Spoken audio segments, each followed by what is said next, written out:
Hi friends, welcome back to Neha వేదిక. మళ్ళీ important వీడియోతో మీ ముందుకు వచ్చాను. సో సుప్రీంకోర్టు ఒక జడ్జ్మెంట్ ఇచ్చింది సెక్యులరిజం పైన. అదేంటో చూద్దాం ఈరోజు వీడియోలో. So let's get in to the video. Supreme court Friday ఒక ఇంపార్టెంట్ వర్డిక్ట్ సెక్యులరిజం పైన ఇచ్చింది. అండ్ ఈ పాలిటీ పాయింట్ ఆఫ్ వ్యూ చాలా ఇంపార్టెంట్ వర్డ్స్ అని కూడా చెప్పొచ్చు. సో దీని ప్రకారం ఏంటంటే యాక్చువల్లీ జరిగిన కేసు ఏంటంటే ఫస్ట్ మనం కేసు చూద్దాం. బాణా మస్తా గారు, మీకు బాణా మస్తా గారు బాగా గుర్తుంటే మనకు మే కరెంట్ అఫైర్స్లో మన ఛానల్లో మీరు ఒకసారి చూసుకోండి. సో ఒకసారి చెక్ చేయండి ఎవరైనా. సో ఈవిడ international Booker prize of the ఇయర్కి నామినేట్ అయ్యారు.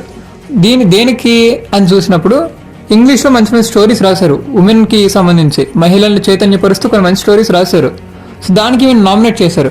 అయితే మన సెప్టెంబర్ 22న దసరా సెలబ్రేషన్స్ మైసూర్లో జరగబోతున్నాయి. దానికి చీఫ్ గెస్ట్గా బాణా మస్తా గారిని పిలిచారు.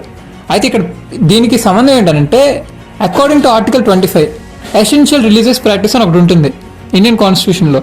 సో దాని ప్రకారం ఒక హిందూ ఫెస్టివల్కి ముస్లిం పర్సనాలిటీని చీఫ్ గెస్ట్గా ఎలా పిలుస్తారు, ఇది రిలీజియస్ బిలీఫ్స్ని దెబ్బతీయటం అని చెప్పేసి ఆయన పిటిషన్ వేశారు అన్నమాట, బెంగళూరుకు సంబంధించిన వ్యక్తి. సో అయితే సుప్రీంకోర్టు ఏం చెప్పింది ఈ కేసులో మొత్తం, మీరు అసలు కాన్స్టిట్యూషన్ ప్రియాములు చదివారా అని డైరెక్ట్ ఒక క్వశ్చన్ వేసింది.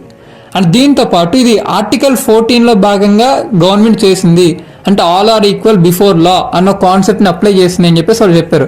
అండ్ మనం చూస్తే 1976లో 42nd అమెండ్మెంట్ యాక్ట్, దీంట్లో 3 వర్డ్స్ని ఇంపార్టెంట్గా యాడ్ చేశారు. అవేంటంటే secular, socialist and integrity. So దీని ప్రకారంగా దీన్ని ప్రొటెక్ట్ చేస్తూ కర్ణాటక గవర్నమెంట్ పిలిచింది అని చెప్పి వర్డిక్ట్ ఇచ్చింది supreme court. And BJP government secular అనే వర్డ్ని తొలగించబోతుంది అన్న వస్తున్న ఈ టైంలో, సో ఆ ప్రచారం జరుగుతున్న ఈ టైంలో ఈ జడ్జ్మెంట్ అనేది పొలిటికల్గా చాలా కీ రోల్ ప్లే చేయబోతుంది. దీన్ని అపోజిషన్ ఒక టూల్గా కూడా వాడుకునే అవకాశం ఉంది. ఇది ఫ్రెండ్స్ ఈరోజు video. Like, share and subscribe our channel. Thank you for watching.